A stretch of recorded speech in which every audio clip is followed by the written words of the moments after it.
Yeah. So it was about right around like 9 months of my of sobriety. I was in the house, and one of the managers and like the owner's right hand man had like taken me under his wing and would like take me like out to eat and stuff occasionally. And he was definitely grooming me. He knew that he would like to have me work at the house before I knew I wanted to do that. And so like when I started to really buy into like my recovery, which was like, a couple months in, like I knew this is what I needed to do. I got a job, I started working, I started paying off my debts. I mean, my credit score was like it's like the worst it could probably be. And, it was like just started chipping away little things one by one, and I got like a really good job selling women's shoes at Bloomingdale's in LA in the Beverly Hills area. So like I was making almost six figures in my, first year of sobriety at 24 years old and able to pay off all my debt in like 2 years. And I had like a lot of debt, it was not cool. And then like bought a car, and like these little moments were like all I share them because they're a lot of what helped me want to give back, you know. And being in that recovery house, like you know, you're there for 13 months, so you got 26 guys living in this place. You'd have some, a third of the house, like seven, eight, nine guys with less than 90 days of sobriety, coming straight out of prison, out of rehab, off the street, whatever. And then you'd have like a third of the guys with, like 3 to 6 months, and then the rest with like, 6 months to a year.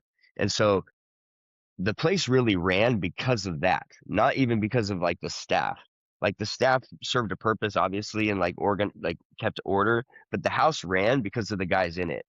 I stayed there because of the dude that was doing the same stuff I was doing, but he was stoked on life. Like he had a job, he had a car, he was going out and like doing stuff that like I wanted that, like little basic shit, but like it was like, okay, if this guy can genuinely have happiness, and this dude was like a gangster, like gang banging in San Diego, like shooting, like going to prison, like, and he's turned his life around. Like I can do that too, and so that was going through that process is what really grew me to like want to do this and do this for other people. And so when I hit that year mark, I graduated the program. At that point, I knew I wanted to work there. And so they hired me, and I moved into, they had two houses at the time, one for younger guys. And I ended up going and managing that younger house with like guys 16 to 20 years old.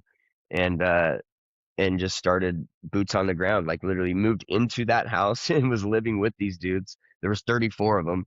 And I was working all like, I mean, round the clock really, but it was my life was just engulfed in it, mm, which is what I needed too, like for myself, because I had like that pull to go back to what I was doing was always so strong. And this was the first time in my life that like I felt like I belonged and I had purpose, and like I could sit down, and I've always, I guess, kind of been someone to like sit down and listen to somebody and like let them share whatever's going on with them.